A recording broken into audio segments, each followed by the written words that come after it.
punya tiga anaknya, satu pengedar, satu pengisap, satu kawin lari di bawah bandar. Tiga itu anaknya. Pak kapalak ngaseng sih. Nah, kenapa uang haram dia makan? Maka Allah sayang ki, nah hadirkan ki Ramadan supaya 2020 nanti jangan kau makan uang haram. Ya, sudah. Wa qala idzan, Allah kemudian berfirman, Bismillahirrahmanirrahim. Innallaha wa malaikatahu yusalluna 'alan nabi. Ya ayyuhalladzina amanu sallu 'alaihi wa sallimu taslima. Sesungguhnya Allah dan para malaikatnya bersalawat kepada Rasulullah Muhammad sallallahu alaihi wasallam, maka wahai orang-orang yang beriman, bersalawatlah kalian kepada Rasulullah dengan sebaik-baik salawat. Salatullah salamullah ala toha rasulillah. Salatullah salamullah ala yasin habibillah.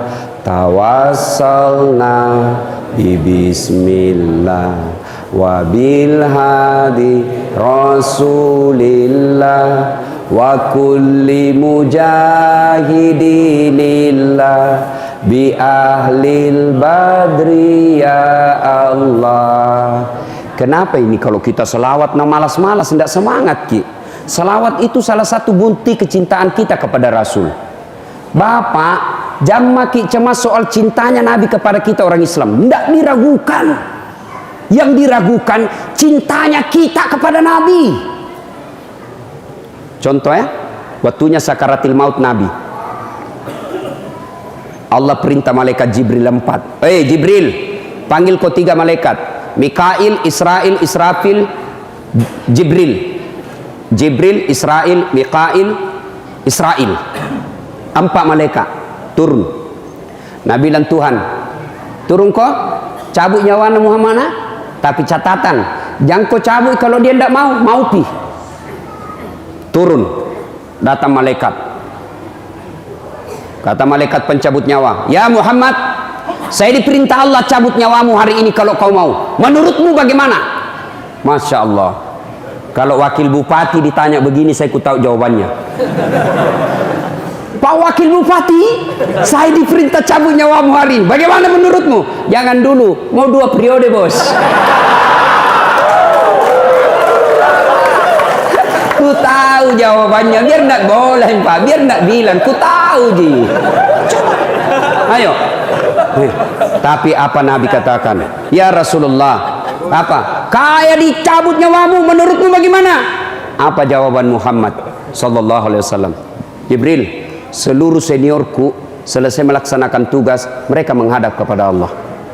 Saya juga selesai tugasku. Risalah Islam salah satu tunaikan. Cabut nih. Tapi tunggu dulu, kasih ke berita gembira. Pangkalingai kat telingaku makesing, kareba makesing. Langsung menghilang Jibril. Muncul lagi. Itu Jibril kalau datang kepada Nabi seperti itu iklan rokok. Wani piro. Gak langsung muncul. Lalu Jibril berkata, ya Muhammad, saya baru dapat berita dari Allah. Seluruh nabi dan rasul seniormu haram masuk surga sebelum engkau lebih dulu. Meskipun engkau paling terakhir, tapi engkau ya Muhammad nomor 1 masuk surga. Kata Nabi, alhamdulillah, barakah. Apalagi Jibril, ya Muhammad, seluruh malaikat yang pernah Allah ciptakan ngantri baris menunggu kamu, rohmu. Baris semua itu malaikat. Alhamdulillah, terima kasih, alhamdulillah, penghargaan kepada Allah. Apalagi, ya Muhammad, kalaupun ada dosamu, Allah telah mengampuni dosa-dosamu sebelum dicabut nyawamu. Kata Nabi, alhamdulillah. Tapi Jibril, tidak cemaskah saya diriku bos? Tidak ku cemaskan itu. Jangan kau cemas, saya tidak ragu soal diriku. Yang aku cemasku orang bulu kumbah. Yang aku cemaskan umatku. Bagaimana umatku setelah saya peninggal nanti?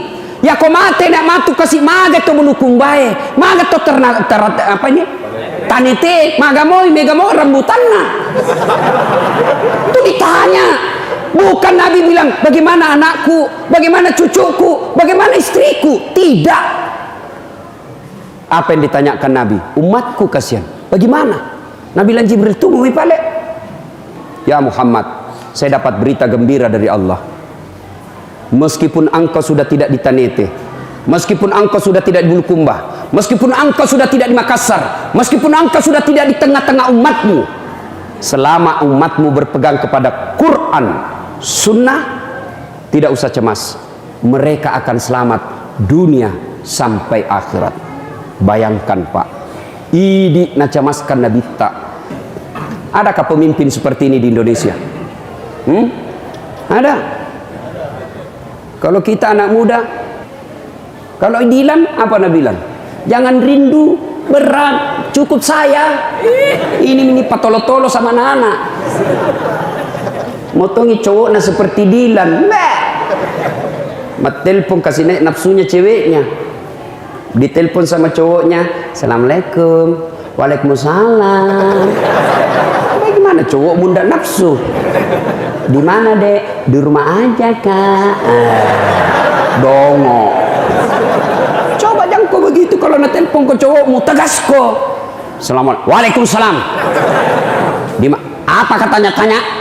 Apa kepentinganmu? 2 kali aja kau nak telepon ngampun mi. Ya, ibu bapak saudara-saudara sekalian. Ketika itu maka dicabut rohnya Rasulullah, lambat laun keluar. 3 ucapan Nabi sebelum menghembuskan napas terakhir. Pertama Nabi jelaskan, jaga solatmu, jaga solatmu. Yang kedua, perempuan, jaga perempuan kalian. Yang terakhir, Nabi tidak ucapkan Hasan, Husain. Nabi tidak ucapkan Fatimah anak beliau. Nabi tidak mengucapkan Aisyah istri beliau. Tapi apa yang diucapkan Nabi? Ummati, ummati, ummati. Umatku, umatku, umatku. Kita coba bayangkan. Dan ternyata tidak cukup di dunia, sampai di akhirat Nabi pun masih mencari kita. Ketika hari kebangkitan kelak, manusia pertama yang dibangkitkan Allah adalah Rasulullah Muhammad SAW. Setelah terbentuk panitia hari kiamat yang dikepalai oleh malaikat Jibril, mulailah Allah perintah Jibril, cari kau itu makamnya Muhammad. Cari dengan izin Allah keluar asap dari makam Rasulullah. Baru terangkat badannya Rasulullah, terangkat. Pernah lihat itu sirkus yang ada orang keluar dari peti?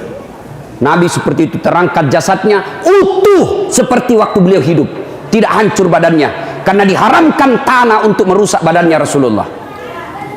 Nabi bangkit, dia gosok matanya, begitu dia buka, nampak Jibril di depannya. Lalu Nabi berkata, ya Jibril, hari apa ini? Jibril menjawab, ya Muhammad, inilah hari kebangkitan yang pernah Allah janjikan kepadamu. Siapa kira-kira nak cari Nabi? Apa beliau cari? Mana bapakku, kasihan Abdullah, tidak pernah saya lihat. Kasih lihat ke cepat mukanya bapakku. Mana ibuku? Tidak, yang cuma 2 tahun saya lihat, kasihan. Mana ibu saya? Siti Aminah? Tidak. Mana anakku tercinta Fatimah?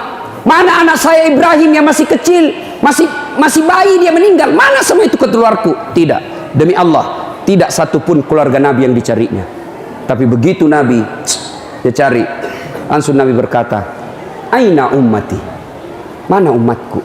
Masya Allah, inilah cintanya Nabi sama kita. Maka kalau kita cinta kepada Nabi Pak, kalau kita dengar namanya Nabi disebut, jangan seke-seke, selawat ki sallallahu alaihi wasallam. Adik-adik yang namanya ada Muhammad di depannya, jangan kau ringkas-ringkas sih. Namamu misalnya Muhammad Faisal, jangan kau cuma tulis N Faisal. Apa itu N? Makan, minum, mencret, kasih lengkap. Lebih baik Faisalnya kau ringkas, Muhammad F. Jangan kau N Faisal. Itu nama manusia mulia itu Muhammad. Dan kau ringkas-ringkas N, sekekmu itu sama Nabi. Tulis lengkap-lengkap. Itu sebagai rasa cinta kita kepada Nabi. Tapi anak-anak kita sekarang Pak, lebih cinta sama pejabat daripada kepada Rasulnya. Kalau pejabat nak ketemu batina kayak orang yang tidak punya harga diri. Siapa? Iya, siapa? Siap. Biasa iya mau bos. Ya, sama Nabi masa kita tidak cinta? Salah satu cinta kepada Rasulullah itu banyak-banyak bersalawat. Ada mahasiswaku toh?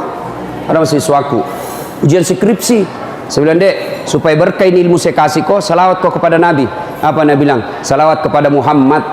Ibu-ibu kasih ibu di belakang. Ay, saya tidak suka sekali ceramah kalau orang bolak balik. Itu si ibu semua makanannya. Selesai balik dik, kita berdoa saja sekarang. Tinggal 10 menit. Ya, ibu bapak, ini saya lanjut cerita ya. Langsung dia bilang ini mahasiswaku, salawat kepada Muhammad. Salah kau ulangi. Salawat kepada Muhammad. Salah. Langsung dia bilang, yang mana paling itu Ustaz? Allahumma salli ala Sayyidina Muhammad wa ala ali Sayyidina Muhammad. Langsung, oh diganti Ustaz. Diganti kau yang dongo. Mana dah? Salawat diganti-ganti. Presiden kapan? Ya, ibu bapak saudara-saudara sekalian, saya sebenarnya sungkan-sungkan ton ceramah kalau ada Ustadz Fahrul Rosi, ya, karena saya ini nasibku, takdirku jadi Ustadz. Tuh aja nggak tahu, padahal cita-cita aku dulu jadi tentara. Akabri bos, betul, nggak pernah aku tulis cita-cita Ustadz jadi tentara, cuma karena ceper nggak lulus kak bos, karena nggak cukup tinggiku. Temanku lulus polisi, dia reserse di Sulbar. Saya lulus jadi ustaz, dia pakai baret merah, saya pakai baret putih. Tapi alhamdulillah dengan baret putih yang saya pakai, mulai dari baret hitam sampai baret merah, ku caramai ke semua. Hari ini ku caramai Kapolres. Coba kalau saya jadi tentara waktu itu hormat terus, siap salah. Sekarang saya nak hormati. Wih, jangan takut. Ya, dimaklumi kasih yang orang baru taubat semua ini. Jangan tepuk tangan di masjid, takbir saja ya. Ibu bapak, saudara-saudara sekalian, ya, mohon maaf ya. Nah, saya mau tanya, ini terakhir mini ceramah kah? Di sini lagi? Di tempat yang sama? Si palak busuk kan di sini. Kukira pindah tempat lagi orang. Oke, saya mau tanya, siapa yang tahu nama-nama lain Ramadan? Nama-nama lainnya 10 kalau saya tidak salah itu namanya Ramadan. Dan salah satunya bulan dari 12 bulan, hanya satu yang ada dalam Quran, Ramadan saja. Syawal tidak ada, Rabiul Awal tidak ada, Rabiul Akhir tidak lagi, apalagi Januari. Satu yang ada, Ramadan. Ada yang tahu nama lain Ramadan? Hah? Ayo, saya kasih kode dia. Ayo, siapa bos? Berdiri bos. Sini berdiri. Tapi sebelum kau jawab ada passwordnya. Siapa namanya istrinya Pak Wakil Bupati? Ya. Kalau begitu bilang saja Nyonya Wakil Bupati. Oke. Apa nama lainnya, Dek? Syahrul Quran. Artinya tidak tahu kadang ibu-ibu yang 70 tahun. Ya, bulan diturunkannya Al-Quran. Alhamdulillah, ini hadiahmu bos. Jabat tangan dulu bos. Lentong itu rasanya uang ustaz dengan uang wakil bupati bos. Ayo, itu salah satu banyak disebut bulan penghapus dosa, bulan dilipat gandakan segala kebaikan, bulan diturunkannya Al-Quran, bulan yang sunnah menjadi seperti wajib. Satu nama bulan Ramadan itu adalah dikabulkannya doa-doa kita. Maka merugi orang yang di bulan Ramadan dia tidak banyak berdoa. Cuma ada orang bilang begini, Ustadz, saya selalu berdoa Ustadz, Ramadan ini saya berdoa, kenapa tidak dikasih kayak yang saya minta? Rasanya makin jauh. Salah satu sebabnya Bapak tidak tahu cara berdoa sesuai Rasulullah. Untuk itu saya menyampaikan sebuah kisah yang pernah dikisahkan Nabi kepada Abdullah bin Umar. Abdullah bin Umar ini anaknya Umar bin Khattab. Jam berapa buka? 5 menit lagi ya, berarti doa mi sekarang di Ustaz di? Ya, doa mi sekarang. Jangan saya baca doa, masa saya ceramah sentuh baca doa. Di, siapa yang bisa baca doa ini? Oh, cepat itu. Oh, ada temanku di Makassar yang besar badannya, jago main fitness. Besar sekali. Waktu hari kedua Ramadan, setengah mati tunggu asan, duhur na tunggui maghrib, sadaknya jam 2, langsung dia bilang, mau mi asan asar? Bagi asar, asan asar Ustaz, persis maghrib, sama maghrib nih, mau mi buka, karena bilang sama jasanya maghrib. Ayo, nah dikisahkan, Abdullah bin Umar berkisah, kami pernah bersama Rasulullah, lalu Rasulullah bercerita, ada 3 orang pemuda melakukan perjalanan jauh, musafir, karena tiba waktu malam, mereka bertiga menginap di gua, bermalam dalam gua, tahu gua toh? Tahu gua? Nah, dalam gua, lubang-lubang gunung, masuk mereka tidur. Pagi hari tanpa mereka sadari ternyata tertutup pintu gua oleh batu, tutup. Mereka bangun, tatong koki, ayo dorong, bismillahirrahmanirrahim. Bertiga dia dorong, bismillahirrahmanirrahim, tidak bisa goyang. Ulang lagi, bismillahirrahmanirrahim, kerahkan semua tenaga, tidak bisa. Ulang lagi, tidak bisa. Sudah berikhtiar. Satu di antara mereka berkata, tidak ada pilihan lain kecuali kita berdoa kepada Allah. Maju orang pertama, ya Allah, saya pernah mengurusi ibuku. Saya tiap hari jalan berkilo-kilometer dari pasar tempatku cari nafkah ke rumahku, siang hari berkilo-kilometer jalan kaki. Kusuap ibuku makan, lalu kutuntun sholat duhur, lalu saya pulang lagi berbisnis. Tiap hari kulakukan itu, berkilo-kilometer aku lakukan demi pengabdianku kepada ibuku. Ya Allah, kalau mengurus ibuku adalah kebaikan di sisimu, maka balaslah kebaikanku dengan membuka pintu gua ini. Nah, dorong, bismillahirrahmanirrahim, dorong, bergerak, tapi sayang hanya sedikit bergerak, tidak bisa dilewati. Maju orang kedua, ya Allah, saya pernah mencintai seorang gadis. Aku suka sekali itu perempuan. Ingin sekali rasanya aku tidur bersamanya. Dan suatu ketika dia datang kepadaku, Tuhan, tolong saya pinjam uangmu. Bisa ji? Tapi temani gak tidur 1 malam. Bagaimana caranya? Nah, bukan ku suamiku. Terserah. Mau ku dipinjami uang, temani tidur. Karena ini perempuan butuh sekali bantuan. Oke, di tempat yang mereka telah tentukan, waktu yang mereka telah sepakati, ketemu telanjang bulat ini perempuan. Saya tidak tahu kenapa itu perempuan kalau tidak pakai baju sama sekali disebut telanjang bulat. Kenapa tidak dibilang telanjang segitiga? Tidak tahu, sampai sekarang saya belum tahu jawabannya. Kenapa disebut? Kenapa tidak dibilang telanjang silinder?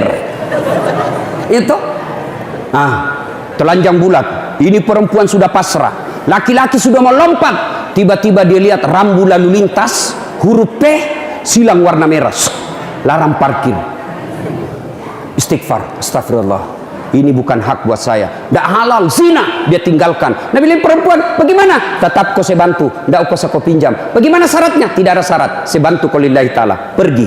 Lalu dia ingat kebaikannya, ya Allah, jika saya mampu mengendalikan itu, saya tinggalkan zina padahal sudah ada di depan mata saya tidak lakukan karena saya takut kepadamu ya Allah. Saya tidak mau berbuat maksiat karena saya takut kepadamu ya Allah. Kabulkan doaku. Bismillahirrahmanirrahim. Dia dorong, bergerak itu batu, tapi sayang belum bisa dilewati, sedikit digoyang. Maju orang ketiga, ya Allah, maghrib nih, itu ada miasan. Siapa tahu? Alarm. Siapa tahu nak kasih cepat 10 menit itu. Maju orang ketiga, sedikit mami toh, maju orang ketiga. Ya Allah, saya pernah diserahi amanah. Pegawaiku mau gajian, dia pergi merantau, kusimpan gajinya. Kubelikan kambing perempuan, betina hamil tidak ada suaminya. Yang kau ketawa namanya kambing. Kalau kambing hamil dari suaminya wajar, binatang. Masa ada akad nikah kambing, jadi saksi wakil bupati Bulukumba. Diknikah. Setelah itu beranak pinak kambing, 1 ekor menjadi puluhan ekor, menjadi ratusan ekor. Ketika jumlahnya sudah ratusan ekor, datang pegawaiku, Tuan, mana gajiku? Itu di lapangan, ambil semua itu kambing. Maksudnya kambingmu semua itu. Maksudnya apa? Uangmu, saya belikan kambing beranak pinak, ambil semua. Nah, ambil betul semua Pak, semua kambingnya nah ambil, tidak ada sisa biar 1.